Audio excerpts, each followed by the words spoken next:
Eu sinto muita falta desse momento da minha vida, porque para mim foi muito especial. E aí e é porque eu aproveitei muito o meu momento acadêmico. Eu viajei, fui para congresso, me inseri em grupos de pesquisa na Católica, e eu tinha muita paixão por isso. E a gente perde um pouco essa coisa de ter esse tempo para a academia quando a gente forma.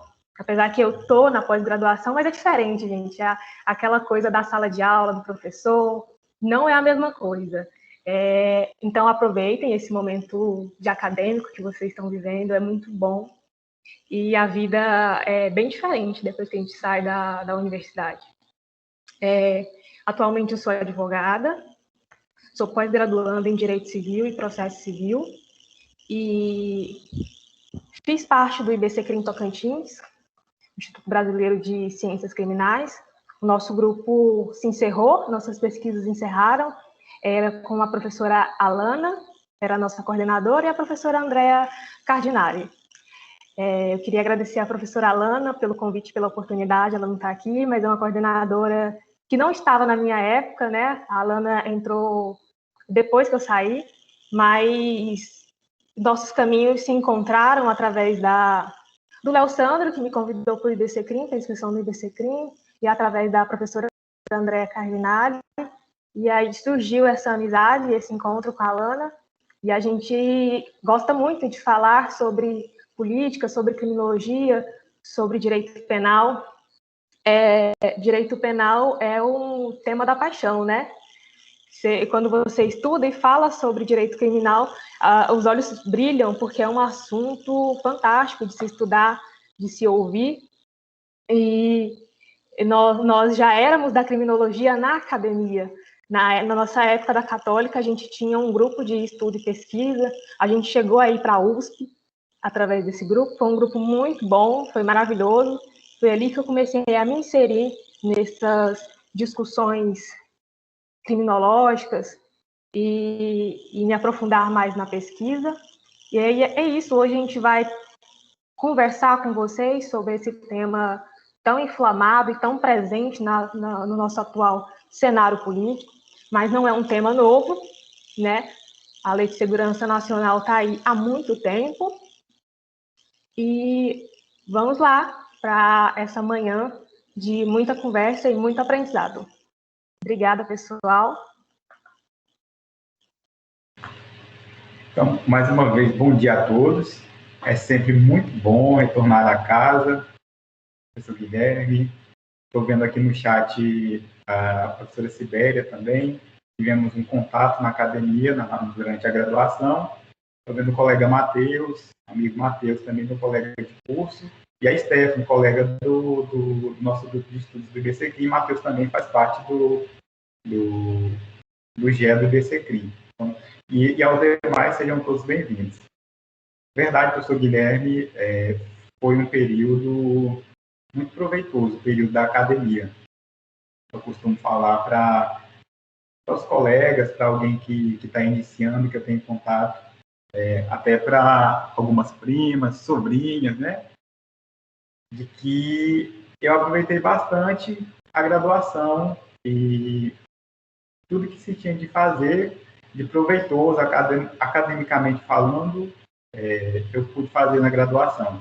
E, claro, a Católica me proporcionou isso. Então, uma instituição pela qual eu tenho um respeito, uma gratidão e uma admiração muito grande, né? Foram 4 anos e meio de muita luta, né? Dentro ali daquela instituição, mas luta por causas boas, né? Sempre buscando uma melhoria para a comunidade acadêmica num todo, né? Então, foi um período assim, muito, muito intenso. Sinto saudade daquela da vida de universitário, de algumas coisas não muito, né? Mas em sua maioria sinto muita falta, né? E é como o Juliane falou, depois que nós formamos, que começamos a trabalhar, o labor bate na porta, então a gente vê a diferença e a gente não tem mais aquele tempo que tínhamos antes, né? Porque a gente acha que na graduação a gente não tem tempo. Eu tenho que fazer um projeto, eu tenho que fazer um trabalho, tenho que estudar para a prova. tem o estágio, tem isso, tem aquilo, e a gente acha que aquilo toma tempo e, de fato, toma o nosso tempo. Mas, na vida profissional, quando se você decide advogar ou seguir qualquer outro ramo do grande leque que proporciona o direito, o tempo ele também fica bastante escasso. Então, sou um jovem falando para outros jovens e o conselho que eu dou, aproveitem bastante o período da graduação, que é um tempo muito intenso, muito bom, porém acaba rápido, depois a realidade e as responsabilidades batem a nossa porta. Tá certo?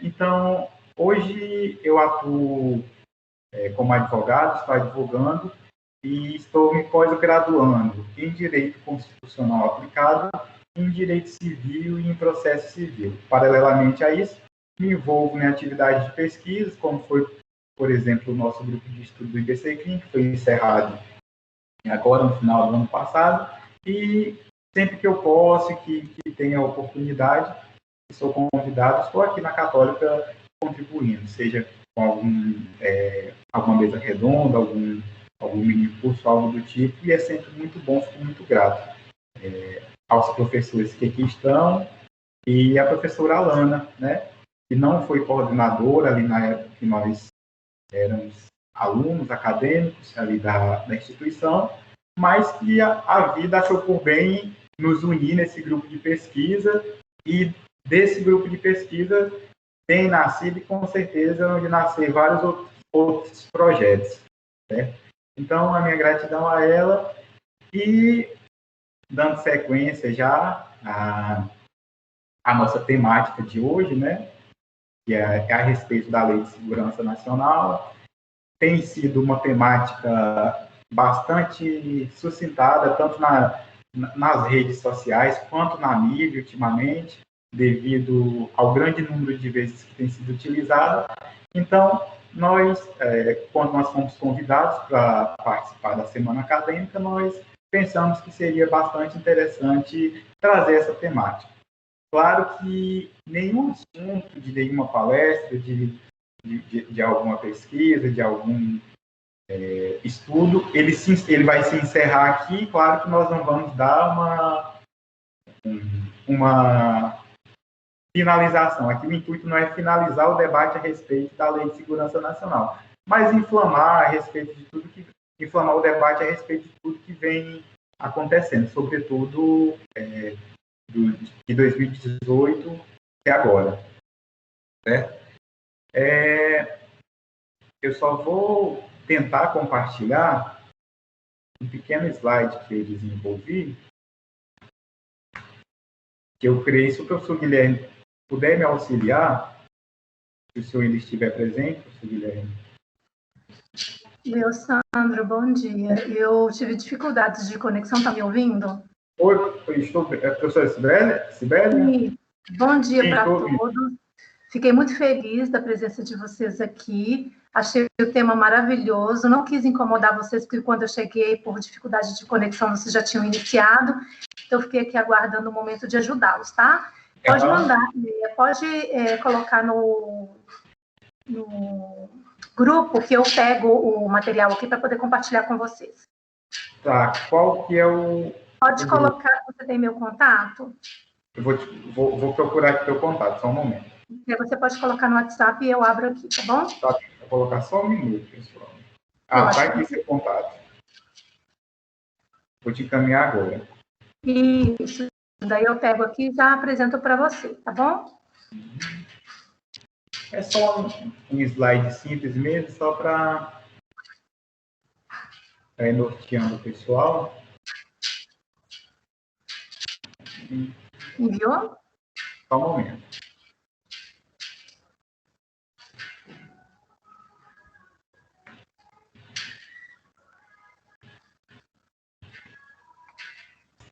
Enviei. Ótimo. Só um instantinho.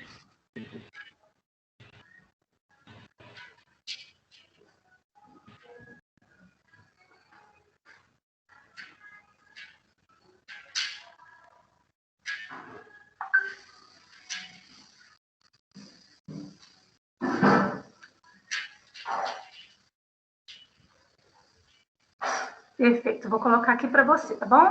Tá bom. Aí você vai me guiando como você quer, tá?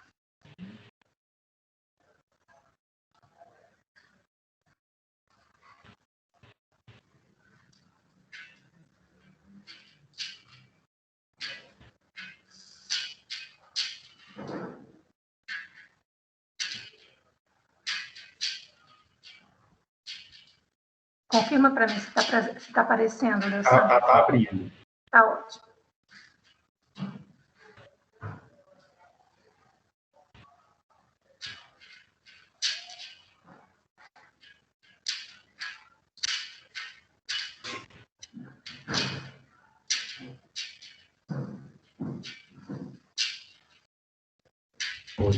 Prontinho. Então, pessoal, como título de nossa palestra, nós escolhemos a Lei de Segurança Nacional e a gente lançou um questionamento: reforma ou revogação? Pode passar. Então, a atual Lei de Segurança Nacional, ela é uma lei que ela foi redigida durante o período de ditadura militar, né? E ela lista crimes contra a segurança nacional. Além de listar esses crimes contra a segurança nacional, ela lista os crimes contra a ordem política e social. Pode passar, professora, por favor.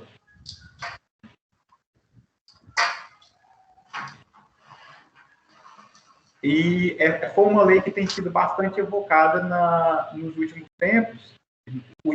Eu quero abrir aqui um parênteses, de 2018 para cá, e, sobretudo, agora no ano de 2020, né, e também início de 2021. Então, essa lei é uma lei que foi pouco utilizada desde a redemocratização do nosso país. É um período recente da nossa história. E ela recentemente retornou ao centro desse debate devido aos protestos, por exemplo, pela volta da ditadura militar, pelo fechamento do STF e do Congresso Nacional. Mas um exemplo também que a gente vai citar posteriormente é a respeito da prisão do deputado Daniel Silveira, que foi tida como base também a Lei de Segurança Nacional e foi o que colocou o tema em evidência. Certo? Vale a gente ressaltar que a transição do período da ditadura civil-militar para a democracia do nosso país, ela foi fruto de um compromisso de diversos atores sociais na Assembleia Nacional Constituinte. Então, a legitimidade política do regime militar, ela foi transferida sem grandes rupturas no cenário nacional. E isso foi selado pelo advento da Lei de Anistia, que foi a Lei 6.683 de 79. Então, com essa lei, foi concedido uma espécie de perdão geral aos opositores e aos mandantes daquele regime. Né? Então, por outro lado, a promulgação de uma nova Constituição, que foi a Constituição Brasileira de 88, ela não implicou numa eliminação automática de todas essas leis produzidas no período anterior a ela, e, consequentemente, durante o regime ditatorial do período militar, e é o caso da Lei de Segurança Nacional, a Lei 7.170 de 83, que é a lei a qual estamos estudando hoje. Pode passar os slides, professora, por favor?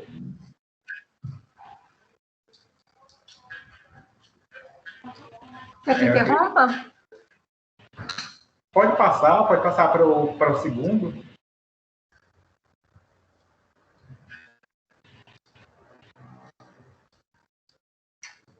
Aqui? Para mim não tá aparecendo, mas pode ser que para o pessoal esteja, eu vou dando continuidade. Então, pessoal, de início cabe a gente debater um pouco o que vem a ser essa segurança nacional, né? Porque nós estamos falando da Lei da Segurança Nacional, cabe abrirmos um adendo para esse questionamento, que é a segurança nacional. Então, antes de esclarecer o que é a Lei de Segurança Nacional, nós devemos entender esse conceito Porque a Lei de Segurança Nacional ela é justamente aquela que define quais os crimes, quais são os crimes contra a segurança nacional e a forma pela qual é possível puni-los. Então, a gente retorna um pouco lá para antes da Guerra Fria, em que o conceito de segurança nacional ele era utilizado entre os mais diversos estados do globo, mas principalmente pela grande potência que sempre foi os Estados Unidos. Então, esse país ele utilizava esse conceito para se referir às ações e os instrumentos necessários para proteger uma nação contra as ameaças externas, certo? Isso a segurança nacional era contra as invasões e ataques militares por parte de outros países. Entretanto, esse conceito ele ganhou um novo sentido no período da Guerra Fria. Países como o Brasil e outras nações latino-americanas compartilhavam desse mesmo ideal capitalista dos Estados Unidos durante a Guerra Fria, passaram a utilizar esse termo, segurança nacional, para designar uma batalha dos governos nacionais contra grupos políticos de oposição dentro do próprio país, certo? Então, em meio a isso, diversas leis de segurança nacional elas foram criadas no decorrer dos anos na história. Então, eu creio que não está passando, mas vamos dar sequência. Eu vou falar com vocês agora a respeito... Eu vou tirar, então, tá. Só um pouquinho, Leossandra, eu vou retirar e vou voltar a colocar, tá bom? Só tá bem, tá bem. Eu vou guardar, tá? Porque vai...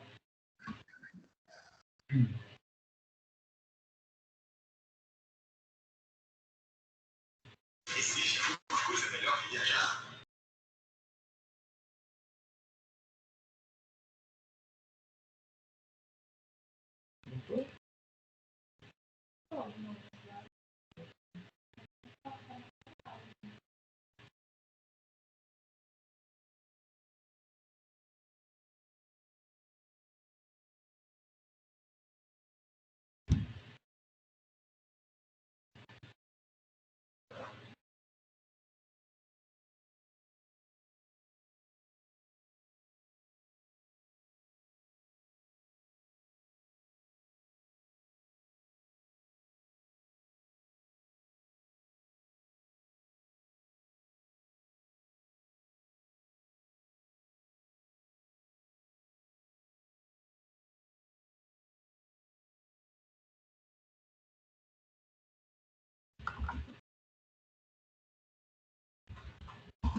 Eu vou dar continuação aqui, parece que a professora Sibeli está tendo dificuldade com a internet, mas eu vou dar sequência. Então, como eu estava falando, há um histórico de legislações no nosso país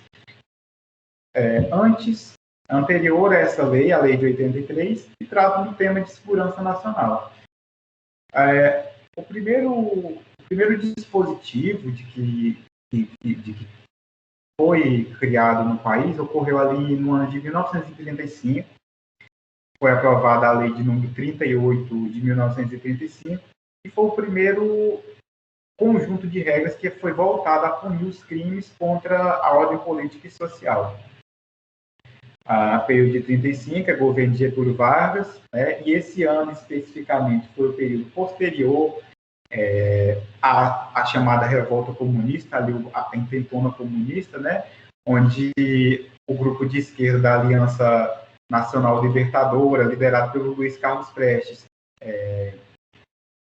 tentou ali um levante contra o governo e, posteriormente, também em 1935, o governo aprovou uma segunda lei, que foi a Lei de número 136 de 1935, que seria para ampliar esses crimes contra a ordem política e social e restringir ainda mais a atuação política da classe trabalhadora, né?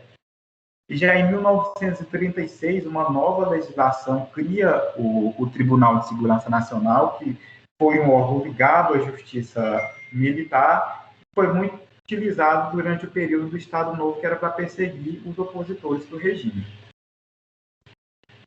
Seguindo, em 1953 foi aprovada uma nova lei, a lei de número 1802 de 53, e ela tratava sobre os crimes contra o Estado e a ordem político-social, né? E essa lei ela substituía as determinações da ditadura do Estado Novo e restringia a competência daquela justiça militar que fora determinada ali no ano de 1985, ela restringia a competência da justiça militar para determinados crimes. Então, essa legislação ela tornou, em regra, o uso da jurisdição ordinária. Os tribunais e os julgamentos passaram a ser na justiça comum. Após o golpe militar de 64, deu início ao regime militar, o governo redigiu o ato institucional de número 2, ali no ano de 1965, e esse ato institucional devolvia à justiça militar a atribuição de julgar todos os crimes crimes políticos cometidos tanto por civis quanto por militares, sem distinção, né? E no ano de 1967, foi publicado o decreto de número 314, de 67, que instituiu a primeira Lei de Segurança Nacional do regime ditatorial. Então, há de se ter uma atenção maior nessa lei, porque ela, tal como as outras três aprovadas ao longo desse período dos governos militares, ela refletiu de forma mais intensa o que ficou conhecida como a doutrina da segurança nacional, que foi uma doutrina criada em meados de 1945 e foi fruto de uma lógica política bipolar que era típica da Guerra Fria, né, que contrapunha países capitalistas e os países comunistas. E ela representava um conjunto de ideias gestadas no âmbito da Escola Superior de Guerra, e ela defendia um projeto de um país ufanista, onde o nacionalismo ele era um nacionalismo extremo, exacerbado, né? O patriotismo ele era bastante excessivo. E era voltado a um modelo de desenvolvimento baseado na industrialização e era baseado ideologicamente com os Estados Unidos. E o objetivo oficial dessa doutrina de segurança nacional ele se resumia em proteger a ordem capitalista do Estado brasileiro, dos estados que seguiu a doutrina, né, e contra uma suposta ameaça comunista. E essa lei de segurança nacional ela refletiu a lógica do combate ao inimigo, certo? Então, foi uma lei que ela combatia, em tese, os antagonismos, permitia medidas de adoção e prevenção e repreensão contra a guerra psicológica adversa e contra a guerra revolucionária subversiva. Esses conceitos eu vou falar adiante a respeito deles. Só um momento, a professora Sibéria está falando que está tentando retornar, caiu o sistema. Colocou, né? Ah, tá, histórico, tá. Aí pode passar para... Voltou novamente. Isso, tá certo, é esse slide mesmo.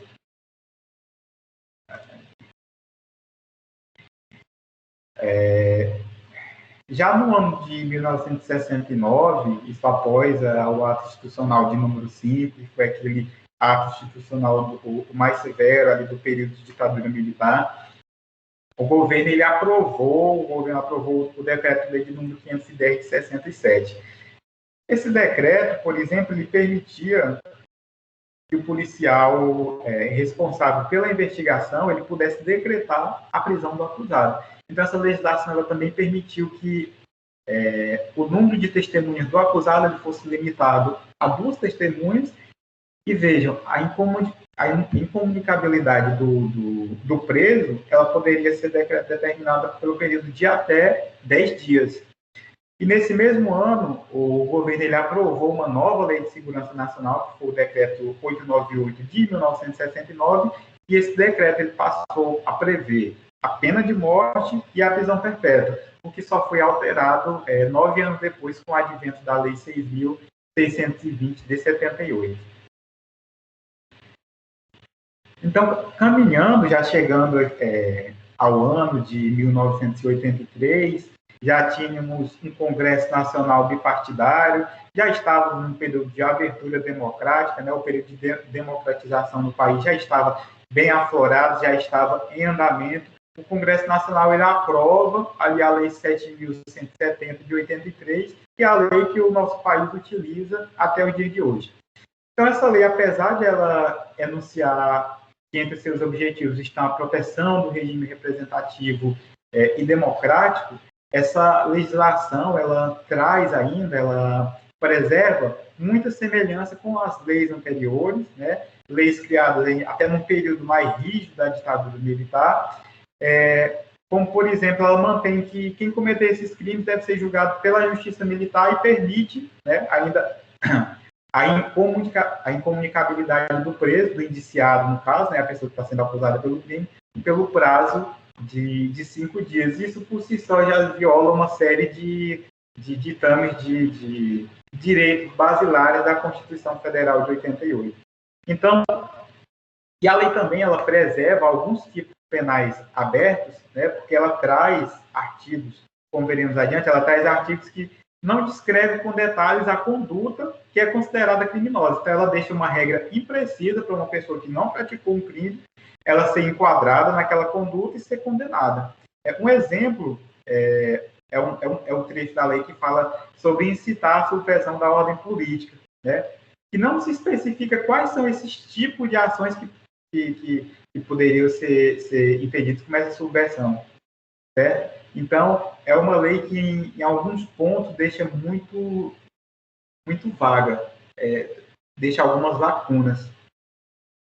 E o período, cabe a gente mencionar também esse período, como eu já comentei a respeito, foi ali no início da redemocratização do país, mas não há como negar que foi uma lei promulgada ainda durante a ditadura, né? Estávamos ali no governo do presidente militar João Batista Figueiredo, o último presidente do período de ditadura, governou de 79 a 85, né? Porém, já era um período de abertura política, certo? Então, o histórico da Lei de Segurança Nacional é basicamente esse, para chegarmos à lei que o nosso país utiliza até os dias de hoje. E aqui cabe... Pode passar o slide, por favor. E aqui cabe esse questionamento. Mas, então, o que é a Lei de Segurança Nacional, né?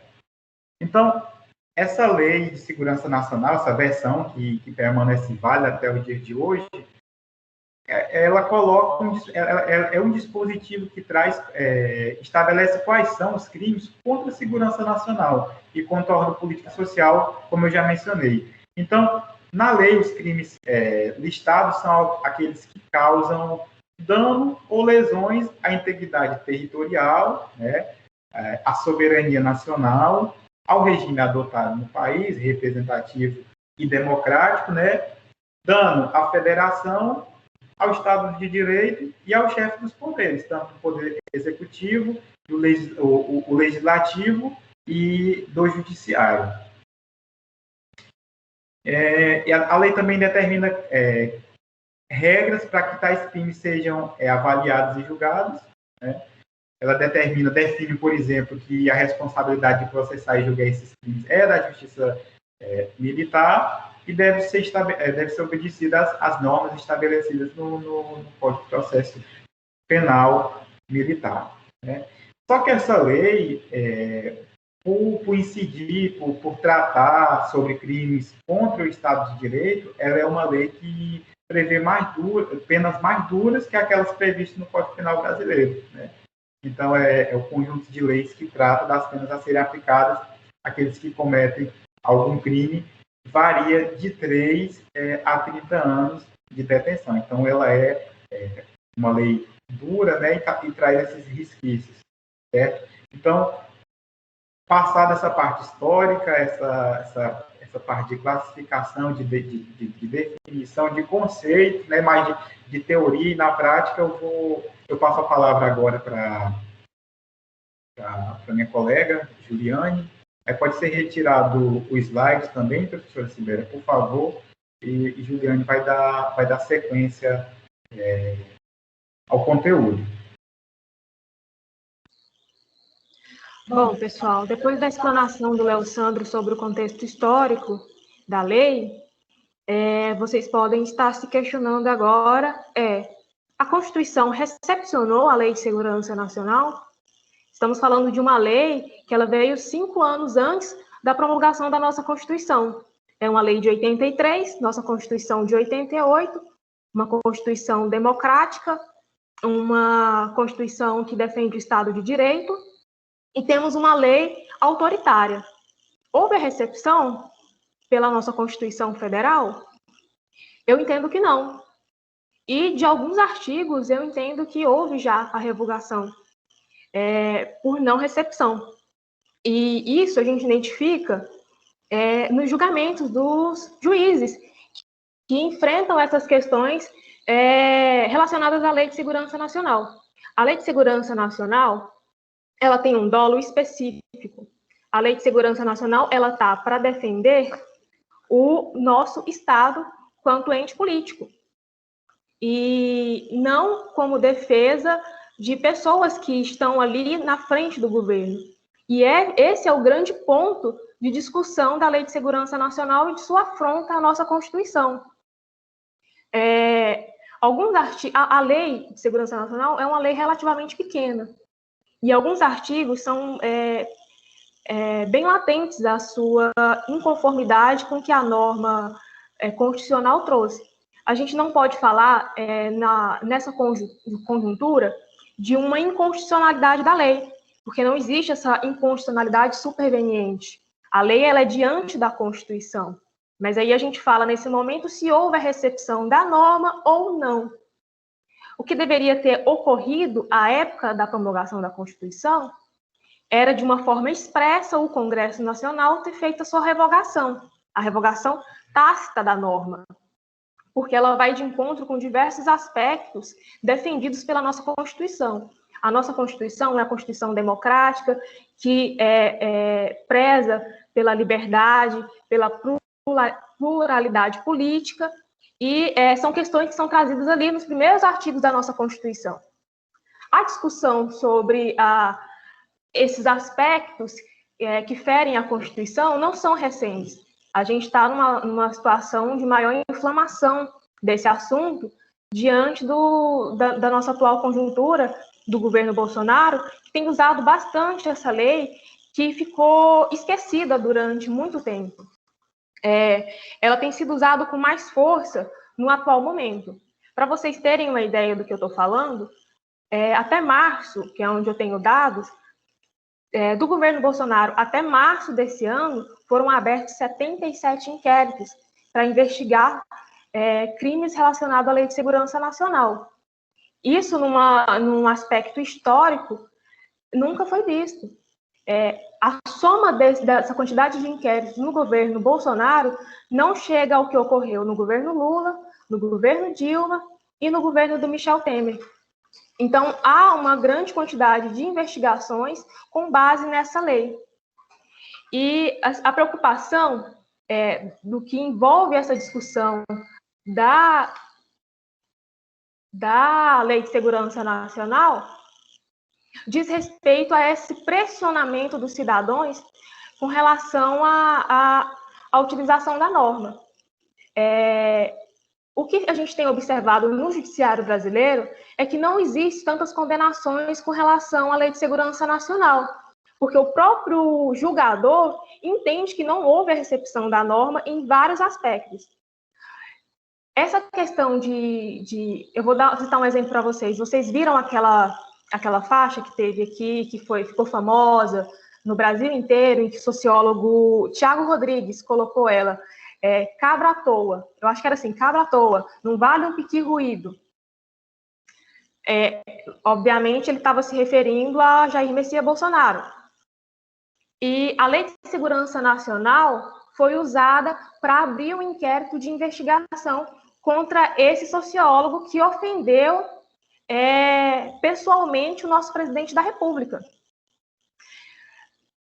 Mas vocês podem perguntar, Juliane, isso é de agora? A gente está falando de uma lei de 83, mas a gente já discute a eficácia da norma na atualidade há muito tempo.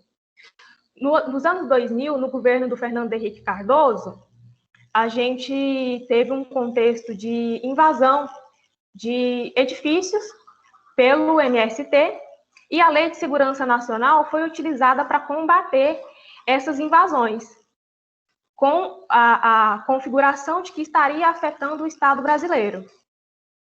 E aí, diante dessa pressão feita contra essas pessoas, utilizando a Lei de Segurança Nacional, em 2002, Miguel Reale Júnior já entrou com um pedido no Congresso Nacional para uma edição de um parágrafo específico no Código Penal para tratar de segurança nacional e pedindo a revogação total da Lei de Segurança.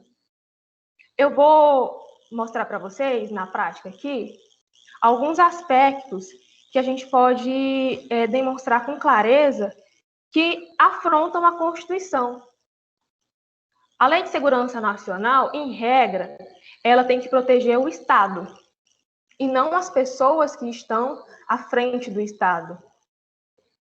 E isso é muito claro quando a gente vê aqui no artigo 3º, inciso 3.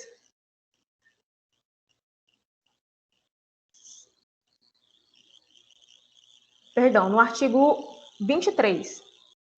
Vou ler aqui para vocês terem uma ideia do que eu estou falando. No artigo 23 da lei, fala o seguinte, artigo 23, incitar a subversão da ordem política ou social, inciso 2º, a animosidade entre as forças armadas ou entre estas e classes sociais ou as instituições civis. 3º, a luta com violência entre classes sociais. Inciso 4º, a prática de qualquer crimes previstos nessa lei. A Lei de Segurança Nacional, o seu grande problema é a defesa da honra pessoal daqueles que estão à frente do poder. Isso não pode acontecer.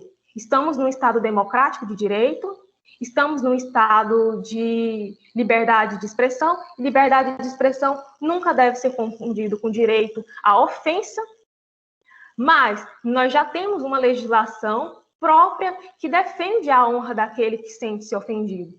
Temos presente no Código Penal e temos o Código Civil, que busca a reparação pecuniária daquele que se sentiu ofendido. A Lei de Segurança Nacional, ela tem que ter um aspecto específico de defender o Estado político. E o que é essa defesa de Estado político?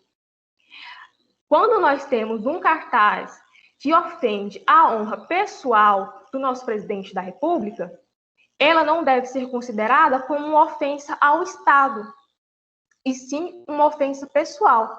Se o presidente se sente ofendido com relação a esse aspecto, ele já tem meios próprios para bater as portas do judiciário e buscar uma resposta por um meio mais viável, na minha opinião. Então, a grande questão que envolve essa discussão hoje é a utilização da norma para tentar colocar mordaças em pessoas que se manifestam contrárias ao governo. E quando eu falo do Jair Messias Bolsonaro, eu não estou levantando uma questão para um lado, porque quando a gente faz a utilização de uma norma, a gente abre precedentes para outras utilizações. Nós não estamos num Estado de Direito que usamos o common law, mas os precedentes existem e é aquele ditado, cipó que bate em Chico, bate em Francisco. E a gente não pode pensar no aspecto da lei pensando, vamos usar aqui para punir A, ou vamos usar aqui para punir B. Se a gente pune B, a gente também vai poder punir A. Se a gente punir A, a gente também vai punir B. E a gente percebe isso, que houve a utilização da norma para frear discursos tanto do lado da direita como do lado da esquerda. A gente tem diversos casos que aconteceram agora que foram muito famosos. A gente vai explanar cada um aqui mais devagarzinho. Mas teve o caso do Felipe Neto, que chamou o presidente de genocida.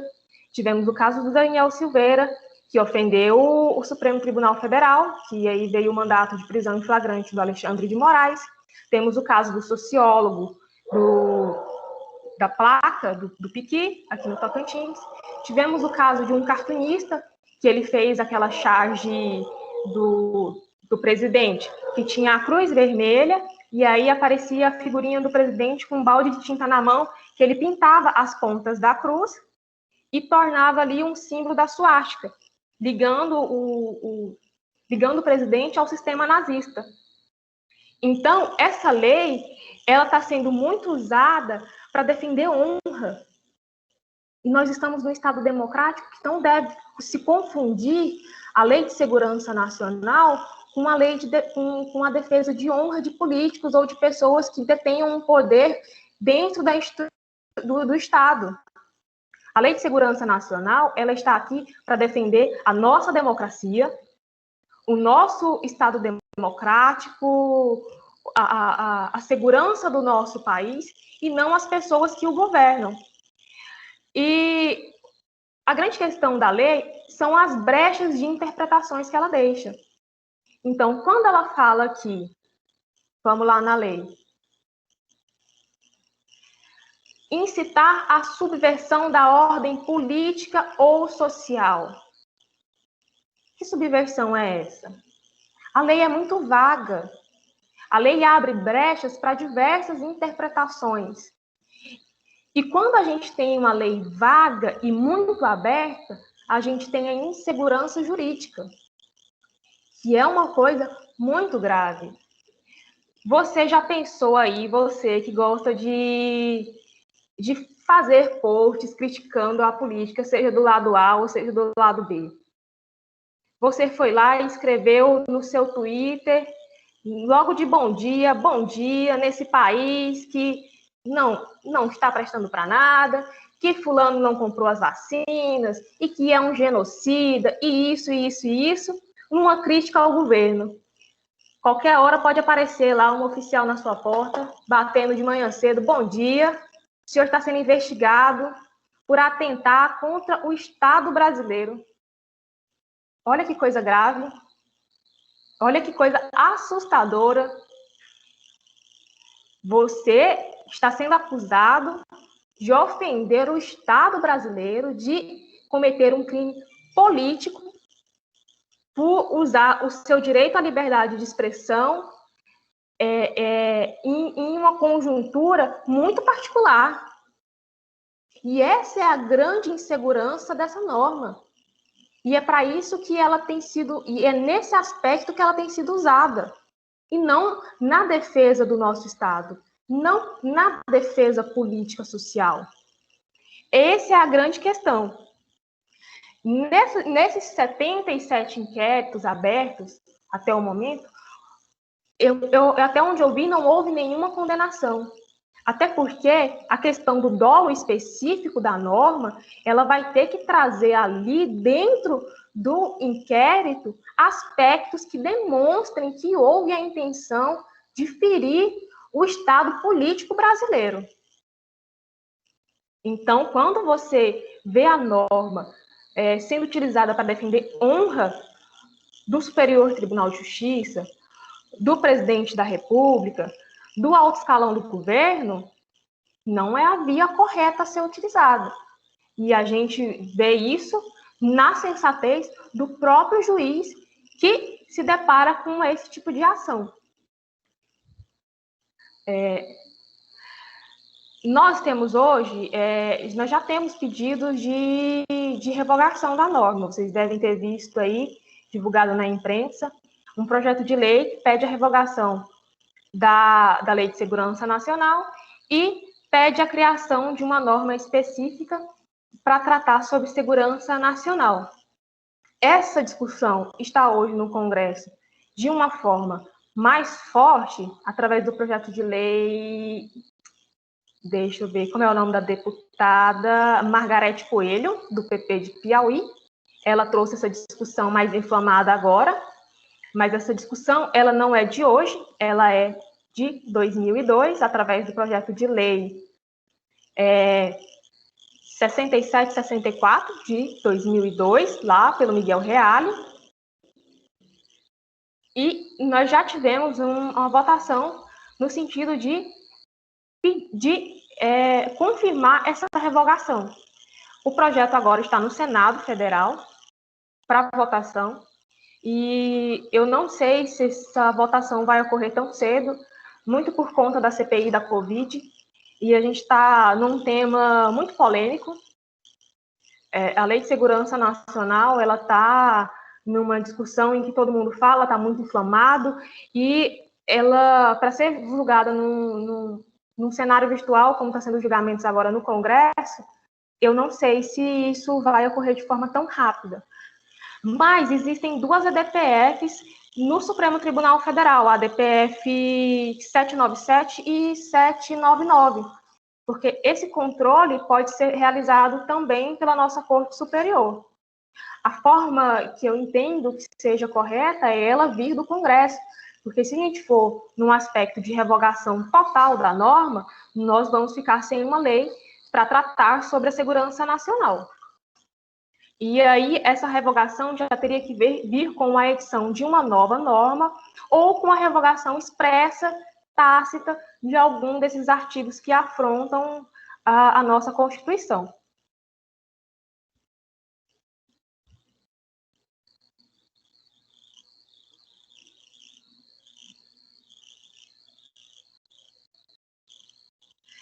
Essa utilização em massa dessa norma, a gente pode entender que sejam por características militares do nosso presidente. Nosso presidente, ele é de uma carreira militar, ele estudou nas Agulhas Negras, ele é um oficial do Exército, e não seria estranho mesmo ele utilizar a norma com tanta frequência. Ela é uma norma autoritária e que ela tenta coibir manifestações de qualquer natureza ofensiva ao Estado. E ela está sendo utilizada nesse aspecto por conta das brechas deixadas pela norma, nessa falta de especificidade dos artigos, que deixam a interpretação ampla, causando toda essa insegurança jurídica que a gente tem visto diante de diversas discussões. Quando o Supremo Tribunal Federal fez o pedido de prisão do Daniel Silveira, alegando que ele estaria ameaçando o STF, a gente ali abriu um precedente muito sério. Apesar de que eu concordei em alguns aspectos com a decisão, mas eu não sei se o meio utilizado e os argumentos utilizados eram os corretos para ser usado naquele momento e naquela conjuntura. Outro caso que chama bastante atenção, que eu também, e esse eu tenho certeza de que não foi usado em um aspecto correto, foi quando o Jair Messias Bolsonaro pediu a investigação do Felipe Neto por chamá-lo de genocida. Aí a gente tem que analisar esse caso em específico. Em que aspecto esse tweet do Felipe Neto afeta o Estado político? Ele afeta a honra do nosso presidente ou ele afeta o nosso Estado brasileiro? Essa é uma questão que pega aqui de maneira grave e que deve ser pensada.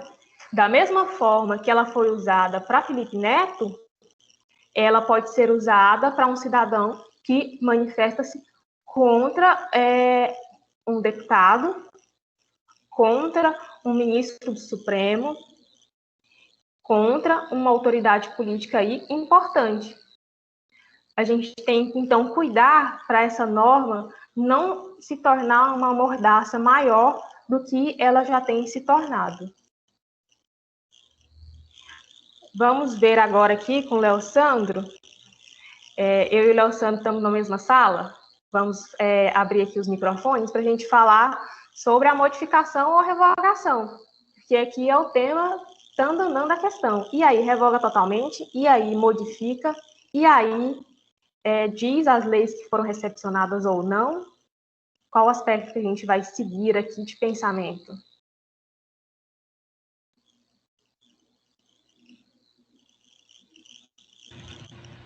Voltando aqui, pessoal, só estou ligando a câmera.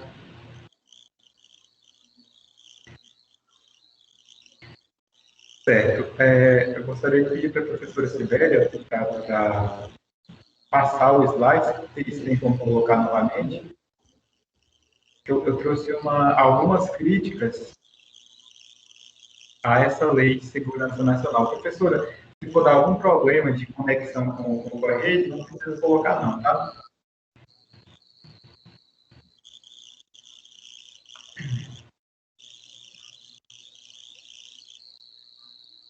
Tá, foi, né? Então, a primeira crítica que tem que se fazer a essa lei é o resquício do autoritarismo da ditadura militar. Veja, eu falei em alguns tópicos da minha fala inicial que essa lei ela foi feita, foi criada no período da ditadura militar. Então, essa lei é como se fosse um entulho do autoritarismo. Né? Então, Leosandro, está dando interferência. Está dando interferência, está dando eco na sua fala. Eu acho que você deve estar com 2 dispositivos conectados. Quando ocorre isso, ele reproduz sua voz 2 vezes. Então, às vezes, você está em 2 dispositivos. Não, já melhorou, já consertou aqui agora. Melhorou, né? Ótimo. Então, seguindo, pode ser considerada como um entulho autoritário, né? Essa bagagem que, apesar de que o país tem um histórico recente de redemocratização, né? De 88 para cá, nós temos ainda 32 anos, mas é um peso muito grande que a gente ainda traz da ditadura, né? E o atual governo, ele tem cometido muitos excessos a utilizá-la para enquadrar os opositores dele, né? Então, o chefe do executivo, o poder máximo de uma nação, ele não pode usar de uma lei, como a Juliane bem asseverou, não pode usar de uma lei para o seu bel prazer, para a sua proteção individual, né? Sendo que a lei protege o interesse da nação, né? Então, há quem defenda que a lei ela deve ser ajustada ou revogada, partindo de um pressuposto de que a lei vem desse período de ditadura militar. Aqui outra crítica, os vários excessos, né, a utilizá-la para enquadrar seus opositores, foi o que eu acabei de falar. Ela é incompatível com o ordenamento jurídico constitucional vigente, né? Veja, uma lei que permite a incomunicabilidade do preso por um período de 5 dias, né? Uma lei que deixa tipos penais abertos, né? Outro aspecto, meu Sandro, lá no artigo 23 da norma, quando ela fala em incitar a animosidade das Forças Armadas. Por que só as Forças Armadas? É um aspecto importante para a gente se atentar, porque a lei ela traz uma proteção aos militares e não uma proteção a todo o Estado. Você vê os requisitos da ditadura nessa conjuntura de proteção específica a determinadas instituições ou a determinadas pessoas. A gente tem uma pessoalidade muito forte na norma. Então, ela está ali por determinadas pessoas. Em um estado constitucional que não tem mais espaço para essas situações. Nós estamos numa Constituição de direito democrática que não tem espaço para discutir honra de alto escalão do governo. Requisitos fortes da ditadura, a gente tem aí nesse artigo 23 que fica bem claro a não recepção da nossa Constituição de determinados pontos da Lei de Segurança Nacional. Exatamente, é justamente isso que Juliane falou. Então, como ela acabou de falar, essa lei pode minar os princípios democráticos, né, como a liberdade de expressão. Veja, nós estamos em 2021, né, 2021, e como Juliane disse, você já pensou, você faz um tweet, um post no seu Instagram, né, e no outro dia você acorda com alguém batendo na sua porta, porque você falou aquilo, e alguém, o presidente, não gostou, e ele vai atrás de você. Então, há princípios, há valores que têm que se sobrepesar, né? E a liberdade de expressão, ela foi conquistada a troco de muita luta. Foram muitos que lutaram, né, no decorrer dos anos. O país passou... É muito recente a ditadura pela qual o país experimentou, né? Então, esse direito de liberdade de expressão é um direito, digamos que recente, né? E outra questão também que já foi asseverada é a questão de confundir um assunto de Estado com uma questão de segurança nacional, né? Então, são essas as críticas. Assim, os especialistas, né, professores, pesquisadores, alguns professores da USP, pesquisadores, né? Aí temos aí, exemplo, o professor Gustavo Badaró, que é da FGV, o professor Wallace Corpo, que é da FGV também, o professor Bottini, que é titular da Faculdade de Direito da Universidade de São Paulo, né? Eles defendem que a lei ela deveria passar por uma extrema reformulação, né? Extrema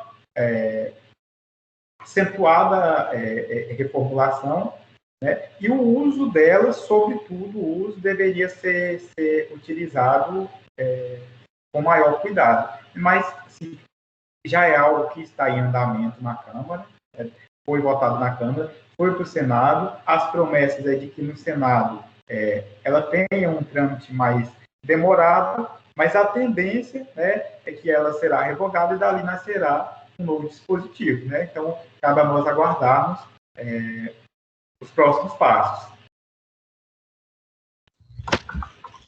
Eu sou aqui do mesmo caminho do Léo Sandra, também acredito na revogação da norma, até porque esse anseio por revogação da Lei de Segurança Nacional não é recente.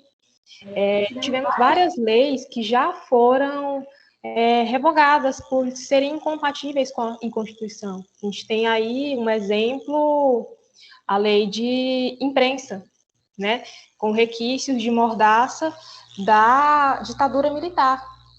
E o caminho ali que tem se demonstrado para a Lei de Segurança Nacional é realmente a sua revogação. A gente já tem claro que não houve recepção de diversos artigos, e isso a gente conta com a sensatez do nosso judiciário quando se depara com ações que julgam a questão de artigos da Lei de Segurança, mas a gente ainda tem ela aqui vigorando e com a possibilidade de ser usada para coibir manifestações. Quando a gente tem uma norma em vigor e que você pode passar pelo interpério de um inquérito policial, que mesmo não sendo uma ação penal, ela gera um desgaste emocional em qualquer pessoa, e você pode pensar, não, eu não vou ser condenado, porque o judiciário não tem demonstrado esse caminho. Mas só de você receber aquela citação em casa, aquele pedido de esclarecimento, aquela ida à delegacia, isso é um desgaste emocional muito grave, muito sério, e só esse trilhar aí do inquérito, ele pode ser um cala-boca em muita gente. Já pensou você ter que se dirigir à delegacia, prestar esclarecimento? Quem já acompanhou um inquérito policial sabe o tanto que é duro, já, a condenação já começa aí. Na investigação você já se sente minorado.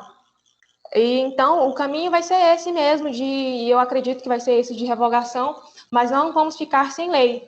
A gente vai, com certeza, vai vir a edição de uma norma, como já tem em projeto, para tratar da segurança nacional de forma bem mais clara e com artigos bem mais amarrados, sem abertura para insegurança jurídica. E nesse aspecto que vai vir novidade aí, ou esse ano, não sei se esse ano por conta da CPI da Covid, mas nos próximos 5 anos, como é o andar da carruagem do nosso Congresso, deve vir novidade com relação à norma. Se alguém tiver alguma pergunta, pode já mandar aqui no chat, se tiver alguma curiosidade, tá, sobre a norma. Eu e o Léo Sandro estamos aqui abertos a prestar esclarecimento sobre o assunto. Se você acha aí que tem que revogar ou não, se você acha que a lei não afronta a nossa Constituição, se houve recepção ou não. Se você tiver curiosidade, pode perguntar. Manifestações, acampamentos.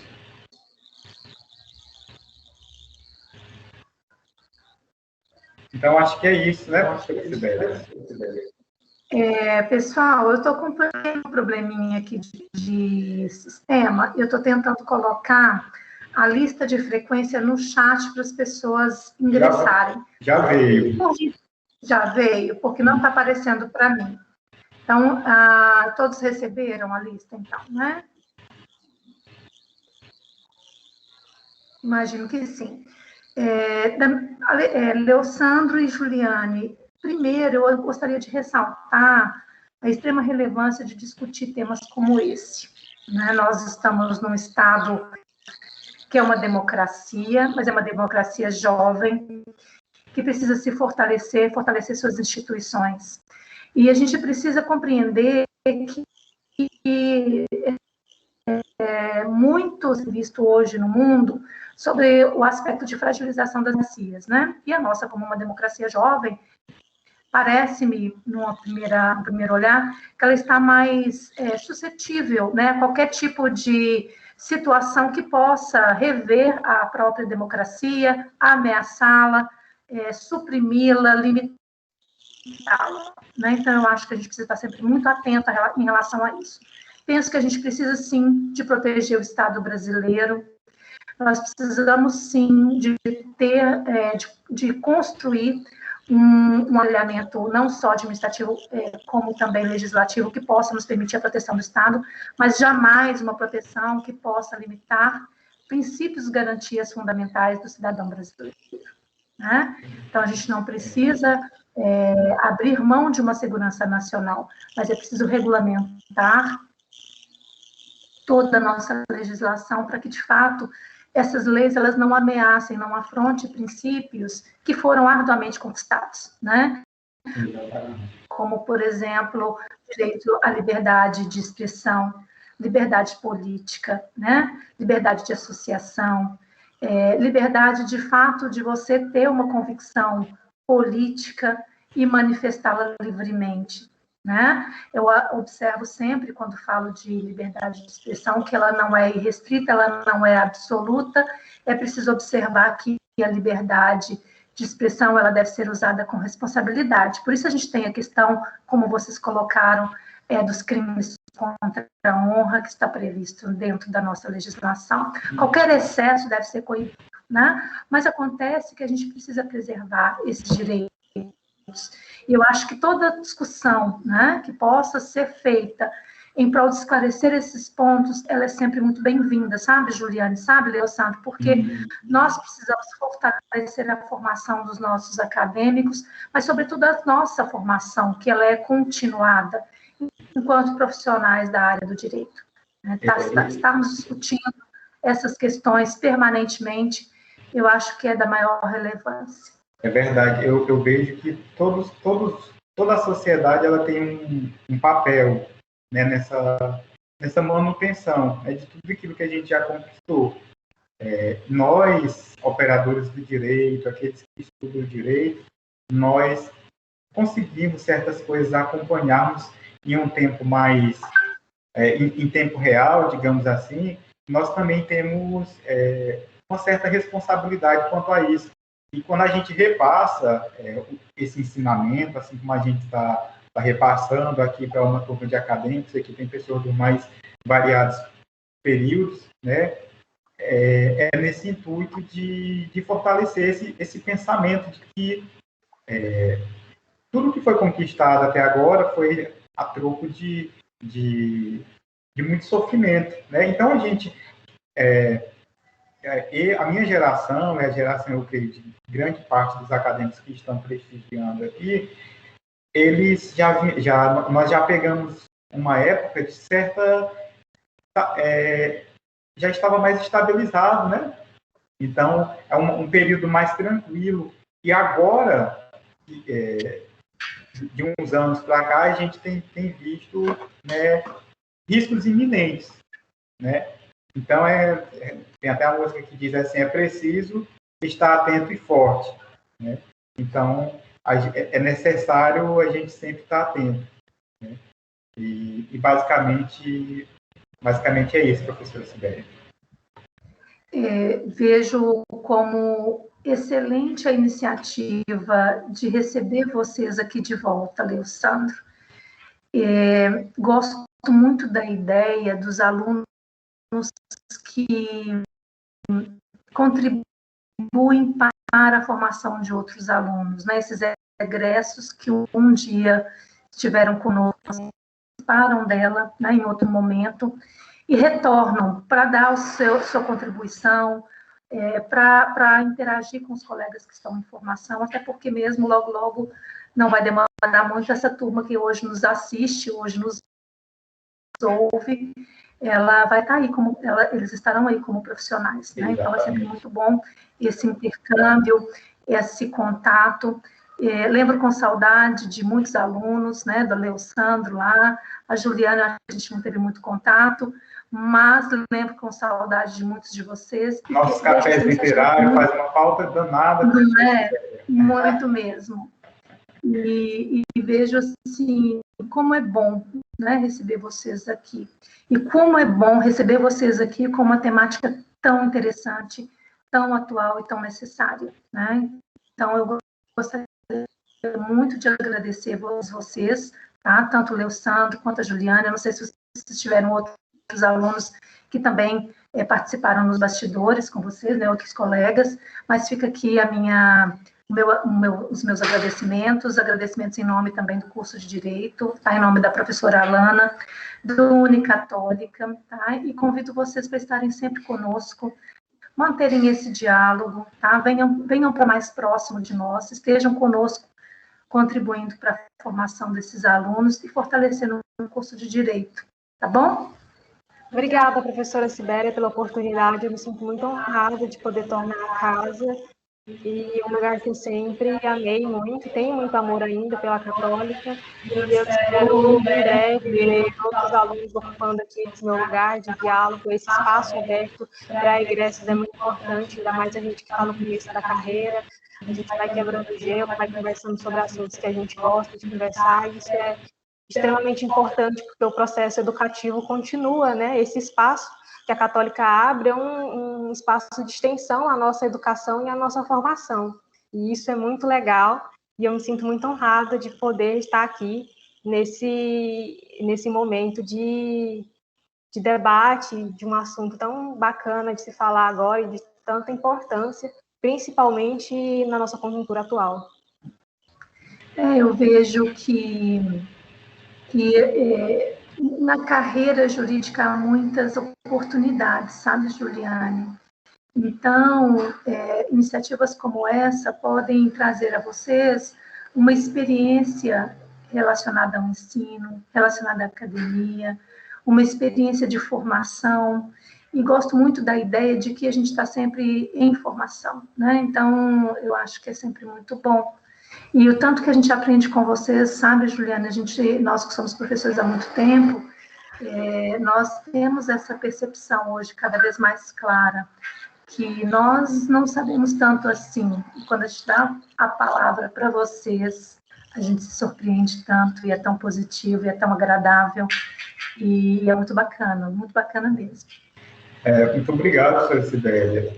É sempre realmente muito bom mesmo. E a gente aprende bastante também. Aprendemos muito, até porque a gente nunca deixa de aprender algo. É isso aí. E quando a gente vem falar de uma temática dessa, de que o estudo tem que ser mais aprofundado, isso enriquece a gente, né? E meio que fixa, e a gente também está aprendendo, contribuindo e aprendendo. Então, só temos a agradecer mesmo, foi um prazer muito grande. É verdade.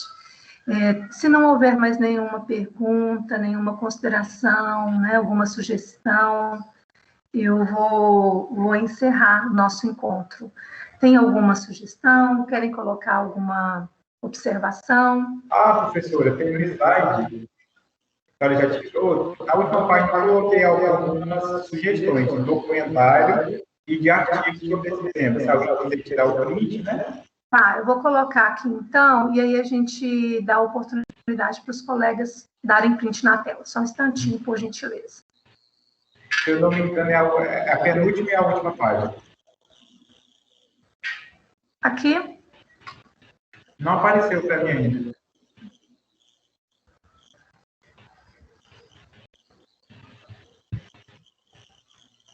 Apareceu? Apareceu. Tá. Aí só se quiser tirar o print, são uma série de artigos. Muito bons esses artigos, eu li a maioria. E eles estão com os links aqui, né, meu Aí já são os links. Maravilha. Então, isso aqui já facilita muito para os colegas, né? Isso. Tá, aí, pode passar para outra. Foi para outra? Tá um pouquinho já tá indo. Só um instantinho, tá? Aqui. Aí tem esses documentários. Esse artigo que foi o Brasil, de Brasil Case, e esse terceiro aí, né, que vai ser o deputado Daniel Silveira. Que ótimo, muito bom. Se interessar, esse último aí é bem atual, recente, né, se vocês quiserem tirar print, cobrar, às vezes quem não encontrar pode entrar em contato, tá bom? Então é isso, obrigado, professor, obrigado a todos, obrigado, Juliane. Pessoal, muito obrigada. Eu, em nome do curso de Direito da Unicatólica, eu agradeço muito a participação de vocês, agradeço também a participação dos nossos colegas, dos nossos alunos.